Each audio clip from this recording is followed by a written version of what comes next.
You're listening to the Monocle Daily, first broadcast on the 26th of July, 2024 on Monocle Radio. The opening ceremony of the Paris Olympics is just minutes away, but spectators going by train may be further away than that. A rigorous discussion of which teams will be best and worst dressed as they cruise up the river, and a slightly less weird week in US politics than the week before, but still. I'm Andrew Muller. The Monocle Daily starts now.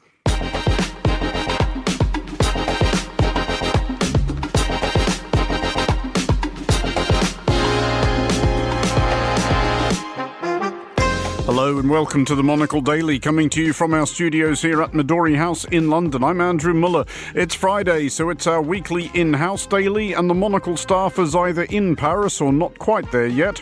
Tyler Brûlé, Vincent McAvenny, Chris Chermak, Grace Charlton and Fernando Augusto Pacheco. They'll discuss the day's stuff, plus we'll meet the author of a new book, dissecting the difficulties of regulating the kind of elite sport which we're all about to enjoy 2 weeks of. Stay tuned, all that and more coming up right here on the Monocle Daily.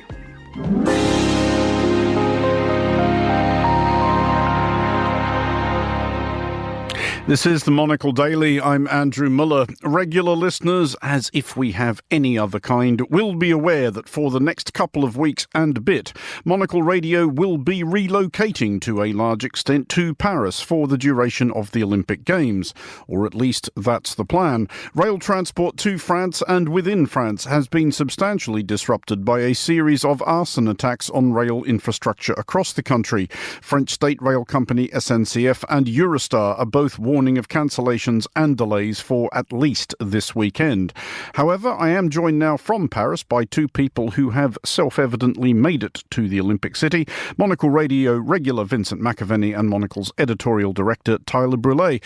Tyler, first of all, first impressions of Olympic Paris. What have you been able to see so far? Well, first thing, Andrew, and good evening, is the transformation, because if you would have rewound to the top of this morning, 10, 11 o'clock, the city was still quite empty. A lot of various security services out on the street, massive deployments. I mean, you're talking 50 riot trucks in a row, but all over the place. And then something happened at around 2 or 3 o'clock. The streets just came alive. I'm not sure where these people came from, but of course, the narrative has been in papers all over the world and news outlets, of course, that Parisians have been grumpy, and no one is around. And then it was extraordinary. The city just, in the span of probably 90 minutes, took on this completely festival atmosphere along the Seine. I'm at our perch, not very far from where you're going to be spending the next 2 weeks, Andrew. So I'm on top of the So Paris Hotel. I have a view to the Austerlitz Bridge, Gare de Austerlitz, the offices for Le Monde just here. And the bridge is already coming to life. There is this, you could say, sort of water show, which is underneath the bridge right now. And then there are probably 1, 2, 3, 4, 5, 6 very advanced-looking rigid inflatable boats with probably 10 people in each. They're not security. They've got lights. They've got cameras on them. So obviously these are going to be documenting what's going to happen. But here's one of the curious things. Andrew, we have just, the banks are just packed, of course, with spectators, lots of flags you would expect. But from my vantage point, what's interesting are the side streets. If I look down towards Ile Saint-Louis, you look at the side streets and it is just packed with various security services, the French army, and also visiting military forces as well who've been brought in. So this is almost, and it was incredible watching just how many people were just photographing where they were allowed the gendarme and the various, burly men, largely men and women as well, in their various get-ups. Vincent, to bring you in, whereabouts are you right now and what can you see? So I'm at the Pont Neuf Bridge just behind the Louvre, and just to add to what Tyler's saying, huge security operation in place here. I know they'd originally intended this to be a really open and accessible event, but I think if they were pitching it now to the IOC, they wouldn't maybe have gone ahead with this operation on the Seine, because Paris, as Tyler was saying, totally transformed. There is no normal traffic in the centre of the city. It's all just emergency vehicles. The pavements are busy with people. There's lots of people who have made it here, but the actual roads themselves completely empty. But there is definitely an atmosphere of anticipation building here. We can see on all the bridges that I've gone past today, they have sort of setups ready for performers who will be coming in and doing all kinds of acrobatics and dancing on the bridges. There's all these huge stands on the side of the Seine as well. So it looks like it's going to be pretty impressive. And you look along the course of the river, and everyone who has an apartment is clearly having parties. All the windows are open, all the shutters are up. On all the rooftops, you can see people as well pouring out to enjoy what's going to be a pretty special night, despite a little bit of rain that's just kicking off. You're both doing a great deal, I'm sure, to make everybody who isn't there envious. But Tyler, as you said at the top of the show, I will be, well, if the trains are running again, sometime on Sunday evening. What can you tell us and our listeners about the Monocle setup? The Monocle setup is on the 16th floor of So Paris. So this is a newish hotel. It was part of a redevelopment over the past few years. And I would say we're half a block in from the Seine. And it's on the top floor, Andrew. It's a two-story affair, restaurant on the 15th where I'm standing right now. And you've got this wonderful perch, which is, I have to say it very much looks like it was designed by some French TV studio masters. There was people sort of documented the interview I did with the Allianz CEO Oliver Bittner this afternoon, and I felt I was on France 24 or something when I saw the photos. So just prepare yourself. That's going to be your setup. It's very clinical. It's very white. You're in this sort of corner space. But the good news, Andrew, is that there is a very, very long bar that will open up at 2 o'clock every day, close at 2 a.m. And this is the focal point. This hotel has actually been rebranded as Maison Alliance for this, for the Olympics. And also, even sort of in the run-up to, but not for the Paralympics itself. And this it will be home to, of course, all of their staff, of course, their various partners as well. We are the principal media partner for them. And as we'll be broadcasting, of course, we're already doing so now from here, but from tomorrow, Monocle on Sunday is going to be coming from here. And I guess I believe we've got about a deployment of 12 people rotating in and out of the city over the next 2 weeks. Vincent, to come back to you, we should talk about these difficulties with French Railway. I believe you are able to offer some, almost personal insight into this, in that the McAvenis have been caught up in this. Yeah, that's right. My parents are joining me here in Paris tonight, and we're going to some events, rugby, tennis and volleyball over the next couple of days. But they got to St. Malo in northwest France, and then we're meant to get the TGV there. And they said it was absolute chaos at the station when they arrived after these attacks. The staff did not know what it is that would be happening. They didn't know if they could be rerouted or if tickets were still valid, if there'd be replacement buses. So after a bit of a day of us all doing research, they've managed to get tonight to Rennes on a local train, and then they're getting a coach tomorrow morning straight to the Stade de France at about 7 a.m. So, just some of the 800,000, the SNCF have said, who've had these disruptions. The French government has been on the airwaves. They're trying to reassure people a massive security operation in place and that they're really disappointed and angry this has happened.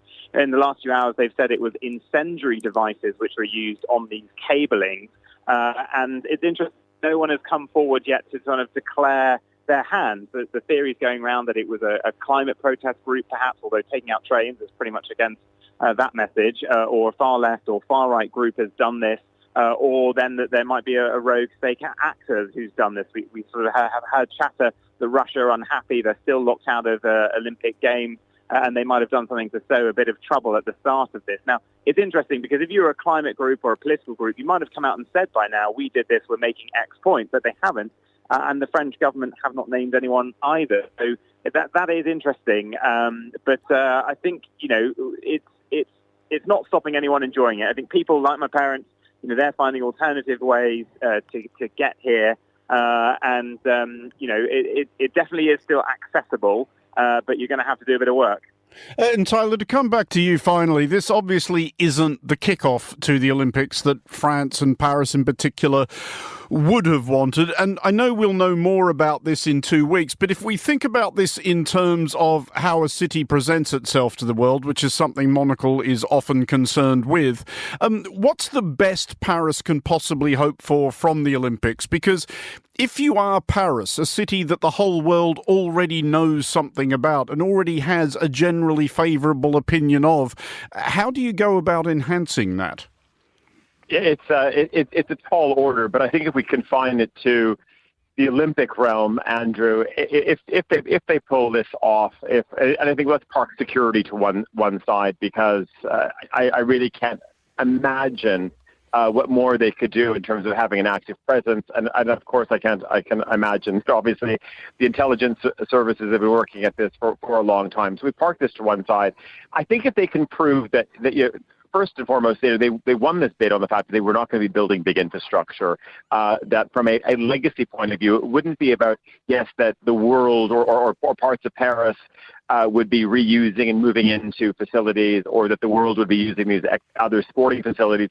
This is actually saying we are going to bring the games to the urban core. We are going to bring the games to the street. We're going to bring the games to the people. Now, of course, if you are a taxi driver, restaurant owner, even hotel owners, are not very happy. I think it was probably a little bit over-egged in terms of maybe how much scaremongering and this whole discussion about the passes, but actually getting the passes was actually incredibly easy.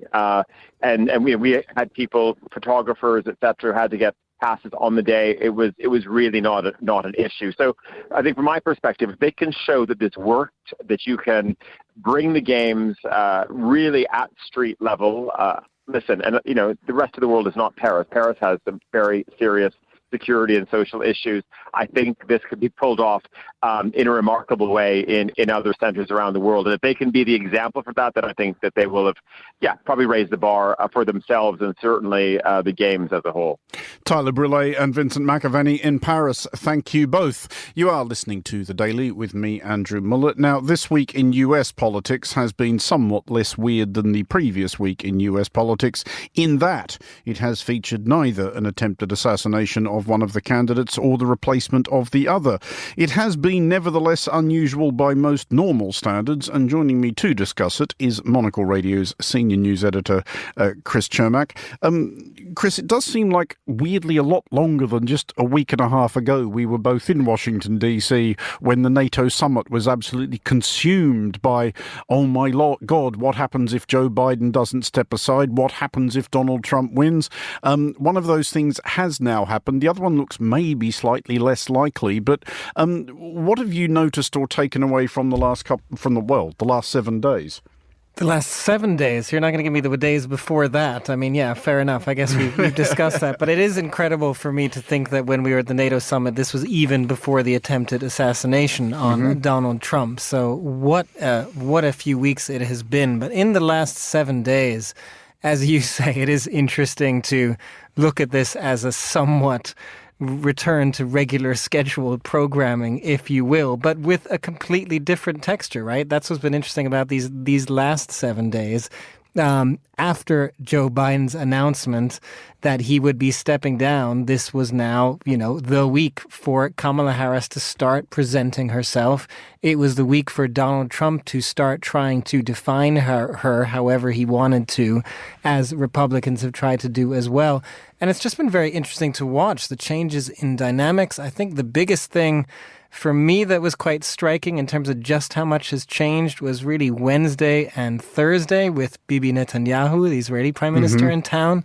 Not just for, the fact that he was in town, the speech he gave before Congress, which normally would have been the big event.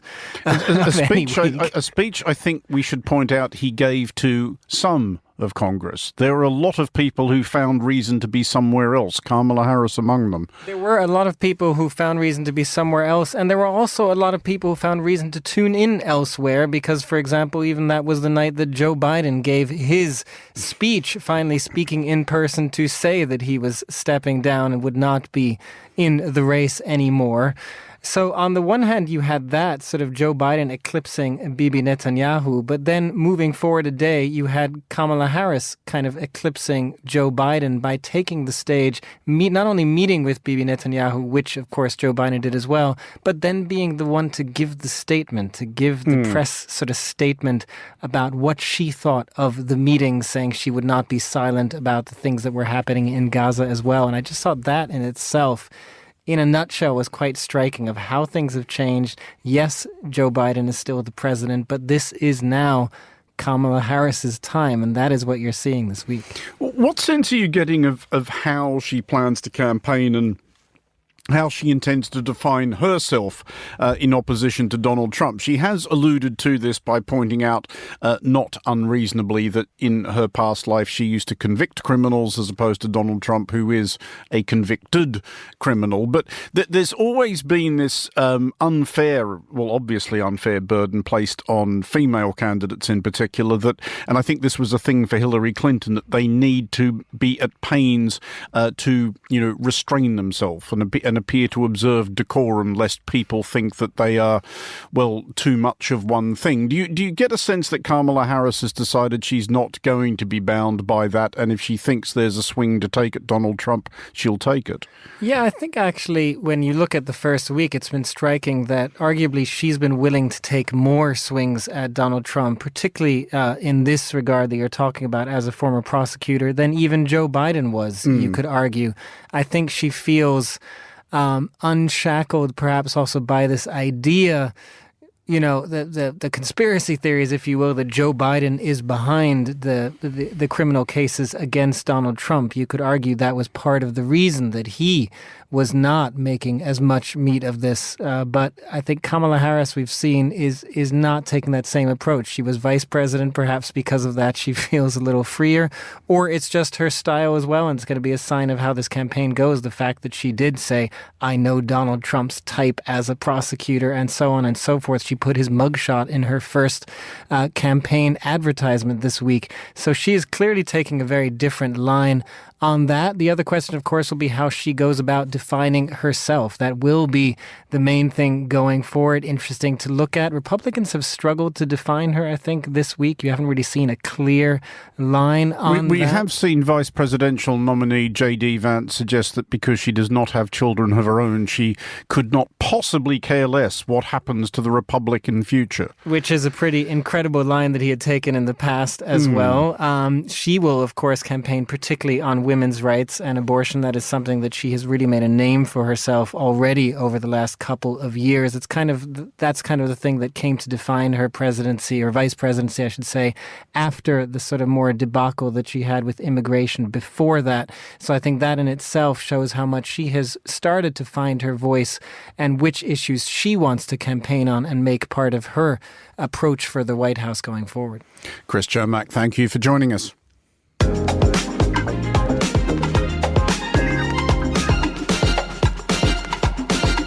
In a few hours, the athletes of the competing nations will participate in what is, every 4 years, the world's highest profile, highest stakes fashion parade. This is, of course, the entrance of the teams during the opening ceremony, which will this year take place along the Seine River. So perhaps water wings and snorkels should have been more of a feature. Well, joining me to discuss which nations are going to cut a dash and which should sack their tailor are Fernando Augusto Pacheco, Monocle Radio senior correspondent, and Monocle Magazine associate editor Grace Charlton. Hello to you both. Pleasure to be here. Hello. Disappointingly, neither of you are in national costume. Well, I'm wearing kind of a Rio kind of T-shirt vibes. Fernando, it's a Madonna T-shirt. That is not in Rio. Madonna in Rio. That's well, granted, but that is not Brazilian national costume. However much you personally might wish it was. But let's start, Fernando, with Brazil's national costume. We were discussing this at lunch. Well, when I say discussing it, I was listening while you were ranting intemperately on the subject. You are not at all happy with Brazil's opening ceremony rig. I'm really not happy, Andrew, actually. And it's unfair. I love all our athletes. I will be supporting them. But it is such a shame. That is a load off their minds, I'm sure. There's been a huge backlash in Brazil when people start realizing, oh my God, that's what we're going to be wearing. So what are you wearing? Can you describe the outfit? So the thing that I didn't like at all, there is, especially for women, they're wearing a very long white skirt. I don't care about the length of the skirt, but it doesn't have flair. It doesn't have style. And I think most fashion designers in Brazil thought about that. Even the chief of our delegation, he came out on media say, hey guys, this is not Paris Fashion Week, it's just the Olympics. I disagree with him because I think it's important. It's a way to showcase a nation's creativity. So yeah, it is very disappointing. It's very muted. I don't know. It just doesn't bring what Brazil means to me in a way. Now, on the subject of disappointments as well, Fernando, just quickly, Tongan flag carrier did not qualify. What a shame. And I mean, that guy did more for Tonga than any prime minister could. You know, he's an icon. He's a fashion icon. But apparently, Andrew, you told me this. He will be in Paris anyway. Not representing, so. Yeah. I was pretty sure you told me that. We did, however, somehow figure this out at lunch. And hello, Tongan flag-bearing guy who isn't bearing the flag this year, if you're listening. Grace, on the subject of countries who are somewhat apparently dissatisfied with what their athletes are wearing, our shared homeland of Australia, it has not gone over terribly well. It's so bad. I mean, the colours, the cuts, all of it, like, it just looks so frumpy. No one could pull it off. And we're talking about athletes. Like, they are, lean, and they look like they've come out of school. Netball practice. It kind of does have sort of hoity-toity high school debating club writ large all over it, doesn't it? Yeah. And do you think we should retire the gold and sort of teal green? I just don't think it looks that good. See, I don't think we should retire the green and gold because they are the national colours. And I think there's a lot you can do with them. They are quite striking. I would like to see, I know there is an element of this in the uniforms. I would like to see much more made of indigenous motifs because this is something that is distinctive to Australia, the art created by Australia's Aboriginal people. And I think that can look absolutely amazing. In the way it looks amazing that 1 or 2 weeks of the year where Australian rules football teams wear, indigenous redesigns of their jumpers. That could have been a model. I was going to bring up AFL, but I don't know how much time Fernando has. We might be here for an hour. But the AFL kits look so good. I mean, the shorts are tiny, the muscles are out. I mean, I think we do have good sports uniforms, but just not for the Olympics. I like that you mentioned, tiny shorts because I think that's what I miss, the vibrancy. It doesn't need to be tiny shorts, but I think we're missing, especially perhaps Australia and Brazil here, that vibrancy, because we came from very vibrant countries. We deserve vibrant outfits. In fairness, tiny shorts is your answer to everything. Yes, actually I'm wearing Dan. I mean, we should talk about who has done it well. And Fernando, in the sort of widespread pre-games discussion of the outfits, top reviews from Mongolia, with which I have to say I incline to agree, they look fantastic. It's amazing. I even wrote down the name of the sisters because, I might want to shop at their shop. It's Michelle and Amazonka. So yeah, they are sisters. The embroidery is amazing. And I love the fact that, in the embroidery, you see a little bit of the Mongolian landscape. Mm-hmm. So it's kind of a celebration of their country. And it looks stunning. Everybody's talking about Mongolia. So I'm sure, actually, when the athletes will be performing, people keep an eye. People that never heard about Mongolian sport, now they're very keen just because of the uniform. Because, Grace, this is the potential impact it can have. Hundreds of millions, billions of people watch this thing, and people will watch something like Mongolia and they'll think, wow, that looks cool. They might then look up Mongolia and realise that seems like a really interesting country. It may lead to people investing there, holidaying there. Who knows? Who else, apart from the Mongolians, though, who are frankly now just getting more than enough attention paid to them, has caught your eye? I mean, quick note on the Mongolians. I think that just the structural quality of the uniform is so good, and it's like a very sculptural outfit. And I think that's how they've stood out. I'm going to be really boring with my answer for my first one, and I'm going to say Ralph Lauren for Team USA. Not their opening ceremony look, which is just like jeans and a horrible blazer, but the rest, because I didn't realize how much kit these Olympians receive. I've been seeing on social media, people showing all the different bits and bobs they receive. And I just love the big bomber jackets with Team USA on the back. I mean, they are the kings of athleisure. They really led that movement, and they're just going to look great. I did also like Fernando Haiti. I think they look splendid. They have a sort of mix of a traditional shirt and trousers or skirts designed by a current Haitian artist. And again, it's an opportunity for a smaller country as well, because it is very creative, very colorful. They were not scared of looking extravagant a little bit, and I think it looks good on them. And I think that's a big trend we're seeing. And if I may mention, I'll let Grace, I know there's one country that we both agree that is very good. But in the same continent, I liked Egypt. I thought it was quite elegant, especially the jackets. I think the color is kind of some sort of very light beige, very chic. I think it's premium luxury cotton there as well. Again, very discreet. Perhaps this one is not extravagant, but I'm impressed with the Egyptian national kit. Grace, did we have a view on the hosts? Because talk about a high-pressure designing gig. I mean, designing the host's entrance outfit anywhere at any Olympics, that's going to keep you up nights. But when it's Paris of all places, you don't want to screw this up. And it does divide opinion. There have been people who suggested they look a bit like they're about to say, will you please stow your tray tables and prepare for landing? I think it kind of works, however. I sort of like the blurry, hallucinogenic tricolour on the lapels and so on. Oh, you know that Parisians are eating it up. They were like, us to design like fashion for the Olympics. That, you know, they were like, this is it, we were born ready. Berluti designed the uniforms. I agree there's something very sort of prim and maybe flight attendant-y about the uniforms, but I think, let them do what they want. They've put in so much time and money into developing this opening ceremony. And it's Berluti, and also another person that helped is the legendary fashion editor, Karin Reutfeld, which is a favorite of mine as well. She knows how to bring sexy back. Sorry, that's very tacky to say. But Fernando, we should discuss as well the contribution that will be made to the evening's gaiety by this country, i.e. Great Britain. Ben Sherman has done the outfits not for the first time. You could argue, given the preponderance of leisure wear worn by the British public, that this does now amount to some sort of national costume.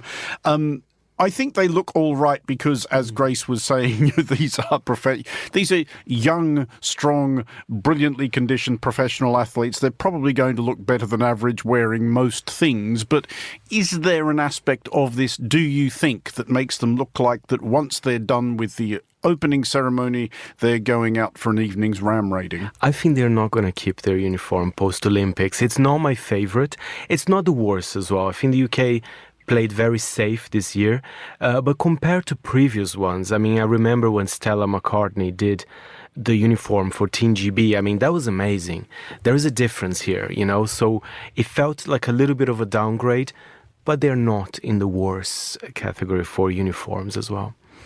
I wouldn't wear it. Just finally on this, Grace, what do you make as a general rule of those teams, which this year includes the Netherlands and Italy, among others, who just think, we're athletes, we're wearing tracksuits? I understand where they're coming from. Again, this is not a fashion show, but it is a fun opportunity. It's sort of like Valentine's Day. You don't have to celebrate it, but it is fun too. And I just be a part of it. Just, it's a once in a lifetime opportunity for these young athletes who've dedicated so much of their time to getting to the Olympics. Look good while you're there. And there are some good tracksuits, right? Yeah, Grace, so from that actually, country.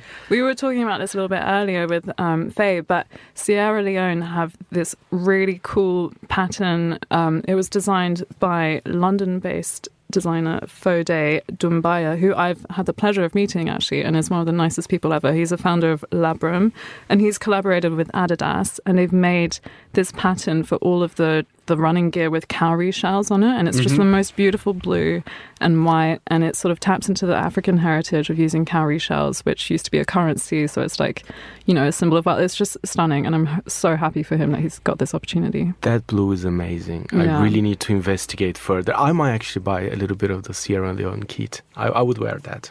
Well, on that note of one sale for Sierra Leone, Grace Charlton and Fernando Augusto Pacheco, thank you for joining us.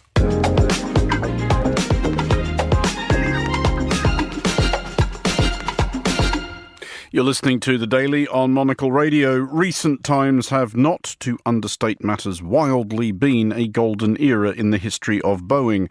The company has recently moved to put some of the unpleasantness behind it by agreeing a plea deal with the US Department of Justice, details of which were released this week. And joining me with more is the Seattle-based journalist Greg Scruggs. Greg, first of all, what is Boeing going to plead guilty to? Putting production over quality, having processes in place in their factories, predominantly here in the Seattle area, the heart of their commercial aviation division, that pushed getting airplanes out the door at any cost, even at the expense of safety. And there are obvious outcomes of those lapses, namely the two fatal MAX crashes 5 years ago. These were these two MAX crashes quite close together, 2018, 2019, which between them killed 346 people. Do we know exactly what has been agreed in terms of what punishment Boeing are going to endure over this? Yeah, so this plea deal, which avoids the unsightly prospect of an actual criminal trial for the corporation. And to be clear, this is the corporation that is being held criminally liable here, not the executives themselves. So nobody's going to prison for this. But there will be a hefty fine of $243.6 million, requirement to invest another $455 million in safety and compliance programs, and the appointment of a federal independent monitor for 3 years who will be presumably making sure that Boeing does shape up its act and improve its in-house procedures. But is this likely to be the end of it? Because as I understand it, there is still leave to appeal from the families of the victims, who I suspect are not going to be at all happy with the amounts being suggested.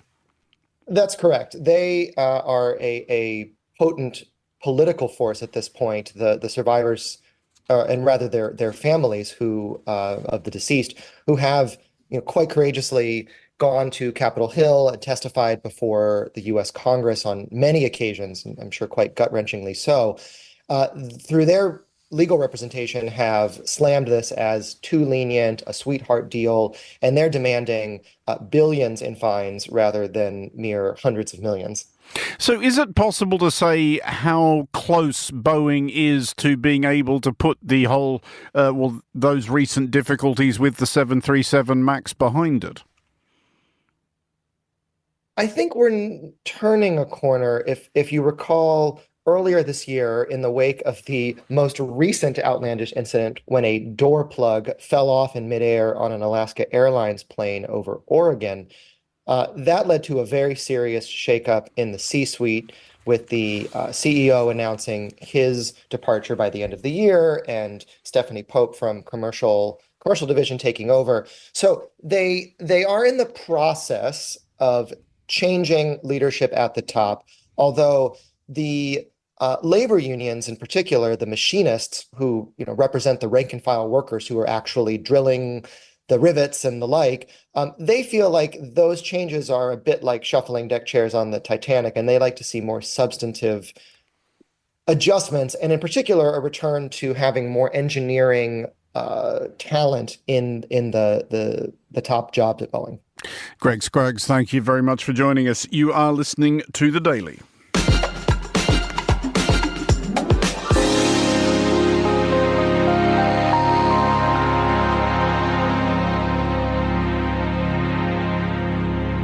This is the Monocle Daily with me, Andrew Muller, and finally on today's show, over the next couple of weeks, an audience of billions will marvel at the abilities of a tiny elite of physically and psychologically remarkable humans. Top athletes have always been willing and able to push themselves to extents that the rest of us would not or could not, a tendency which has prompted and or necessitated a vast and evolving regulatory structure intended to keep proceedings as fair and humane as they can possibly be. As a new book by Penn State Professor of Kinesiology Jamie Schultz notes, however, this endeavour is even more complicated than it might look. The book is called Regulating Bodies, Elite Sport Policies and Their Unintended Consequences. I spoke to Jamie earlier. I began by asking her if she thinks the issues posed in her book will have a major presence at the Paris Olympics. I think they're always present. I think the issues particularly related to doping and the scandal involving the Chinese swimming team are really going to bring these to the fore. The issue in the book is really about protective policies. And the central question is, what really are we protecting? Are we protecting the athletes, the spirit of fair play, or the image of sport? And so I think these are sort of eternal questions that always come up when any big sporting event happens. I mean, they are eternal questions, and you've framed it very starkly there. Do you have a clear answer in your head to that question, as in, what are we trying to protect? Are we trying to protect the participants? Are we trying to protect the integrity of the game? Or are we kind of trying to protect how all this looks to the spectators? Yes. Yeah, I think all of it at once, which makes it really complicated to sort through. But, if you think back to the swimming team that I mentioned, right? 20-some swimmers tested positive for the use of a particular banned substance in 2021. And it seems like that there was a bit of a cover-up. There was really no sanction levied against those swimmers. So the question is, WADA, the World Anti-Doping Agency, exists to protect athletes' health, to protect the spirit of fair play. What good does it do to not publicize the results of these doping tests and punish members of the Chinese Olympic team? In that case, it really seems like it's an issue of protecting the image of sport, protecting the IOC's relationship with China.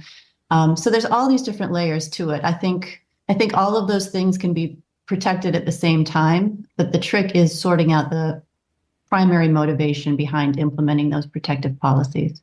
Is it always going to be an uphill struggle, in that what we're trying to do here is fundamentally impose a sense of fair play on something which isn't fair? And it's not. I mean, you make the point yourself that any given human being's chances of contesting in an Olympic Games are about the same as their chances of being struck by lightning. It's all manifestly unfair. Do we expect too much from sport, that we kind of hope it's going to be some sort of moral, at least, level playing field? Oh, I think you're absolutely right. I think we do expect that of sport, and I think we're expecting too much. It is sort of this human construct, and we forget that we've made it in a particular way, and it can be dismantled and remade in other ways. When I think about the issue of fairness, right, trying to protect this idea of a level playing field, we have to acknowledge that the playing field has never been level. I mean, we'll just look at what countries are competing at the Olympic Games. They're overrepresented by Great Britain, by the United States, by China, by Russia. But there's so many countries that have never even come close to winning a medal, that bring very small contingents of athletes. And it's not because the athletic talent isn't there. It's just because the opportunity and the means and the interest in developing that talent simply doesn't exist in some of those places. But have we learned anything over this journey about what actually does work? That is, once we've decided what it is we're trying to accomplish, because at least as far as I can tell, you're not making the case for the completely libertarian/nihilist approach of just saying, well, everybody take what you want, do what you want, it doesn't matter anyway. Sometimes it's easy to slip into that, right? Like if people are going to do it anyway, we're spending so much time and money and energy trying to police it. Why don't we spend that money in better ways and try to develop grassroots sport programs that are going to, benefit the populace rather than just the elite few that have the same kind of likelihood as being struck by lightning? I do think we're learning things all the time from this, but I think especially when we base these policies on scientific evidence, when it comes to issues like trans athletes or gene doping, that science just, the policies seem to have overreached. They don't have the scientific basis on which they should be founded. And so then it becomes really tricky. How big a factor in your own thinking was the fact that you played soccer to a reasonable level yourself? Did you ever find yourself running up against directly the questions you raise in the book? I played in college, but at a very low level. So I'm not one of those elite athletes. And I think about what as I was writing this book, what they go through, what they're willing to do to their bodies, with their bodies. And I kind of hate to admit it, but I probably would have done the same thing. I might have been tempted to gene dope or to take some sort of performance enhancing drug if I was close to that elite level, and that would help me get there. Is that ultimately a thing that these kind of regulations are always going to run up against? Because as you suggest, and you are being far too modest, I did look it up. You're a Hall of Fame soccer player for the Luther College Norse. But nonetheless, anybody who competes in any sport at the elite level, whether they've acted within the rules all the way or not, these are still people who have made physical and psychological sacrifices unimaginable to the rest of us. That's absolutely true. Yeah, I think elite athletes are just a different breed of humans. I think we all have that desire, and we all think maybe, under the right circumstances, that could have been me. It probably couldn't. Right? It's not only like the desire and the talent, but also the opportunity. Everything just has to fall into place into making these tremendous athletes. Which, this isn't really what you wanted to talk about, but that's what makes the Olympics so exciting. These people can do things with their bodies that we can only dream of, right? And that beautiful spectacle that we see tends to kind of gloss over everything that went on into making these champions, both the good and the bad. I mean, is there a parallel problem as well? And you do make this point in the book that when we talk about regulating sports, we are to a disproportionate degree talking about regulating women's sports. And the examples you cite in the book, some of the things that female athletes were just expected to go through until really quite recently, just seem absolutely grotesque. And have we learnt anything from any of those? One might have hoped that if there was any benefit to any of that, then we might have got better at dealing with this stuff. Yes, and that is an excellent example of this, right? So I do think women tend to be disproportionately targeted by some of these policies, or affected at least. But that's a really good example of sort of unanticipated versus unintended consequences. So just, to be very brief about it, when women were first subjected to various forms of sex testing, first they had to submit a letter from their doctor in the 1960s. They were made to undergo gynecological exams before an event. There was something called a nude parade where they had to strip naked and walk in front of these physicians and prove that they were in fact women. I mean, that's the word you used was grotesque, right? That's all awful and humiliating and degrading. And women had a hard enough time getting involved in sport to begin with. And so there's another barrier towards their participation. After that, they started doing chromosome testing, and then they looked at a specific gene, and then they started to look at testosterone. So I think there's still some grotesque unintended consequences, but I think some policies at least have been more thoughtful about how to test women, which women to test under which circumstances. The IOC came out with what they called a framework for this. So it's not exactly policy, but international federations like World Athletics and World Aquatics are supposed to follow, consider these guidelines. And so one of them is, no presumption of advantage. So that was the case throughout history, is that women with some sort of difference of sex development was presumed to have some sort of advantage over a woman that doesn't. The IOC says you shouldn't presume that advantage until we have the scientific evidence. And right now we don't have that scientific evidence. So it's an example, it almost pains me to kind of compliment the IOC sometimes, but it's an example of they were really thoughtful about it. So they interviewed a diverse share of stakeholders around the globe, different people, different populations, in putting together this framework. Now, international federations like World Athletics decided just to ignore it altogether. But at least it's a gesture to being more thoughtful and showing that we have learned something from history. And just finally and briefly, it is something you do touch on in the book, the degree to which researching all this stuff interferes with your own ability to enjoy it. Nevertheless, with the Games coming up, are you able to summon that excitement about an Olympics? Oh, I can't help myself. It comes down to that. I mean, sport, if you put aside all the bad stuff, it's beautiful, right? It's captivating. It's wonderful. And I sometimes this research, it sort of makes me a bit jaded, but you watch something like the Olympics and you watch what someone like Simone Biles can do, and you're just left in awe. And so, that's the ultimate conclusion of my book, is that sport can be wonderful and that it's worth protecting. That was Jamie Schultz, and her book is Regulating Bodies, Elite Sport Policies and Their Unintended Consequences. And that is all for this edition of the Monocle Daily. Today's show was produced by Henry Ree Sheridan and researched by Gunnar Grunlid and Sana Jumani. Our sound engineer was Lily Austin. I'm Andrew Muller here in London. The Daily returns at the same time on Monday, live from Paris. Thanks for listening.